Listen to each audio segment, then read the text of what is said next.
sunlight. In my yard, I am cooking potatoes, and it is the chopping of the potatoes that has activated, and the smell of the potatoes that has activated my memory of the dream last night, and with new understanding and feeling. Slicing and dicing material, embodied reality, to examine it from different angles. Reassembling the body, as with Isis, who reassembled her brother Osiris.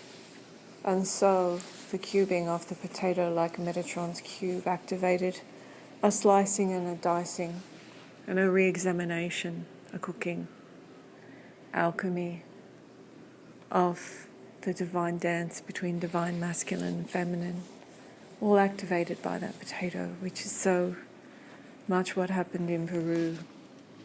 I went to Peru and it reactivated Pachamama, the divine mama, Isis, inside of me,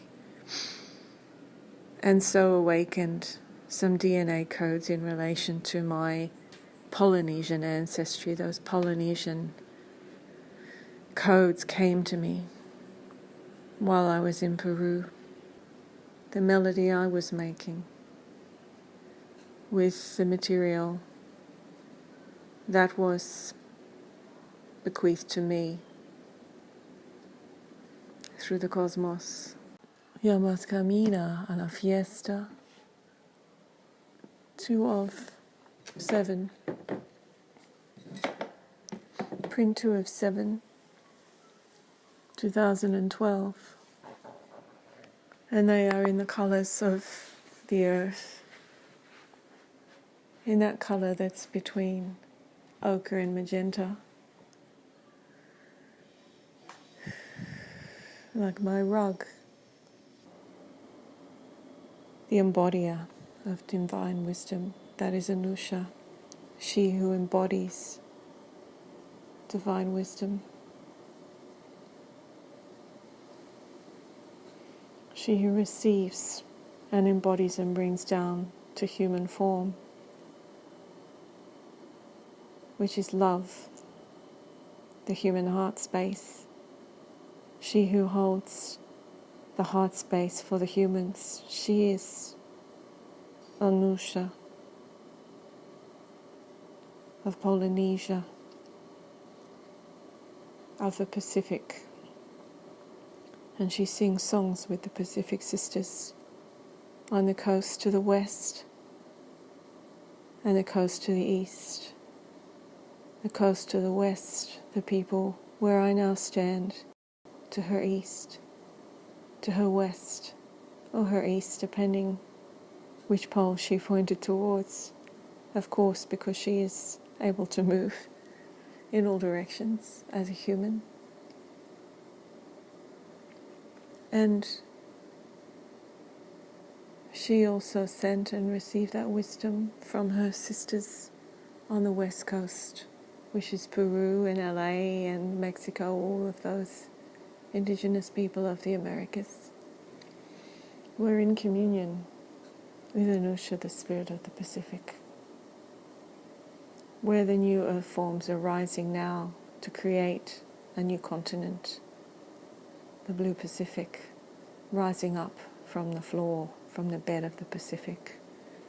That new continent will rise and send these tidal waves towards Australia and towards the Americas, but it is far in the Pacific, center of the Pacific, near Polynesia, where this new continent will rise from the floor of the earth. This is what is coming.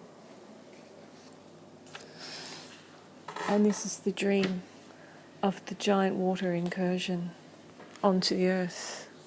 And in the dream, there is a giant wave coming towards me from one direction. And I am in the dream fleeing from this tidal wave when a plane crashes on the other side of me to the west on the ground here. In Australia, a giant jet plane has crash landed, and all of the occupants are trapped inside. Some are dying. I don't know if they are. I only see them there. Still, I don't know if they are alive or if they are dead, but the plane has crashed.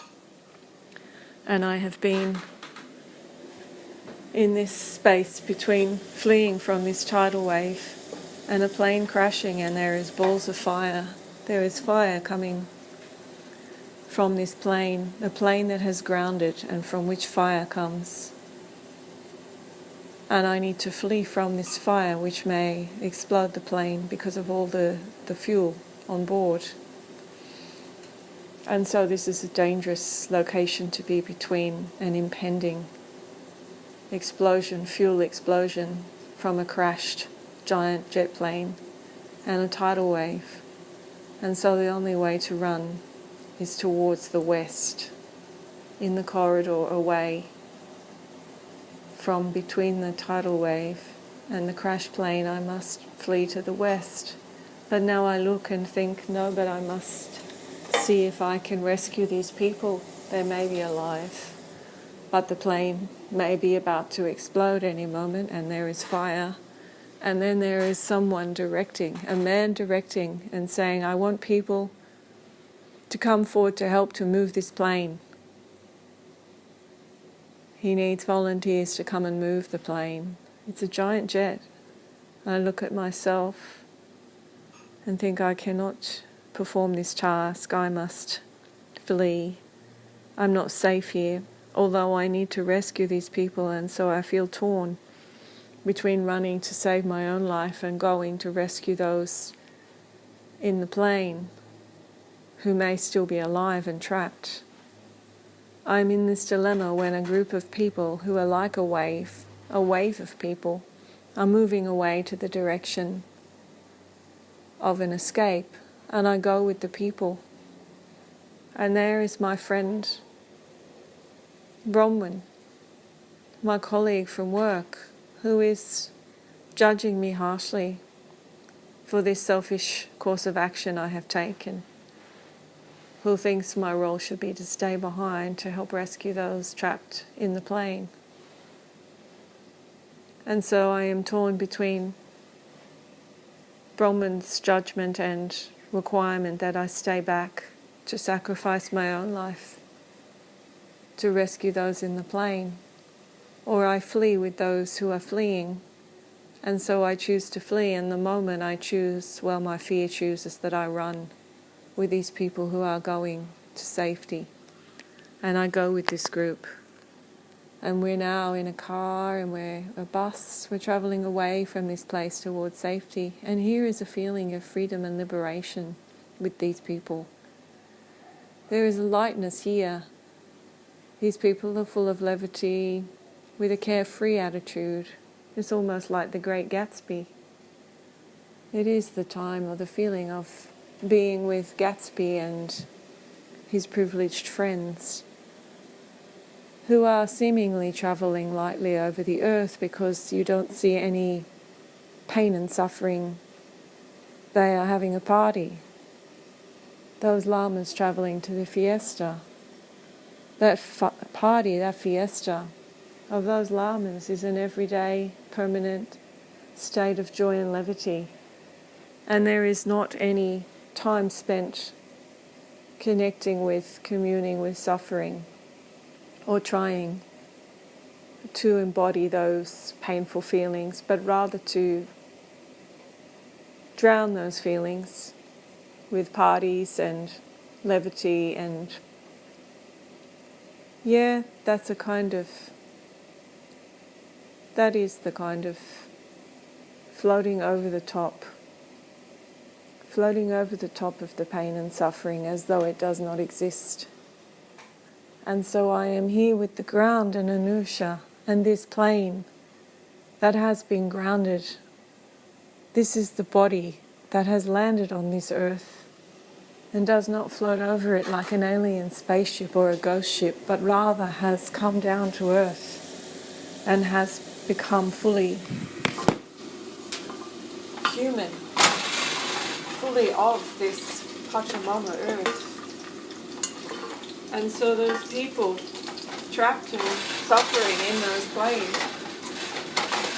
they are us. We cannot run from those people. We fear an explosion, yes. But really, what is that explosion?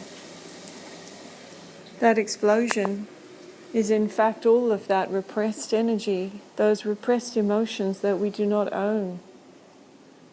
That is the explosion of that jet plane. That jet plane is the collective human consciousness, the collective body of humanity that has been grounded, brought down, like Icarus, who flew too close to the sun and came crashing back to the earth. That really is the response to this narcissistic society and sensibility and consciousness that we have created. And so we have come crashing down like this jet plane, back down to Pachamama, to the Great Mother, Erishkigal, to meet our earthly mother.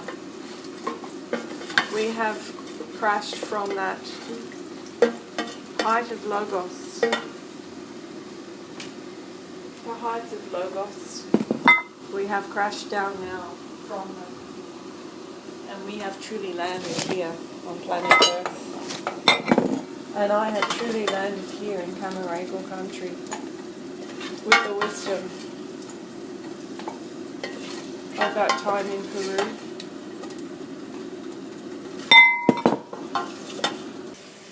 And so this dream I have had last night, from which I woke so tired and which I knew was important, this dream is the collective dream, the collective unconscious dream of the grounding of the flying kangaroo.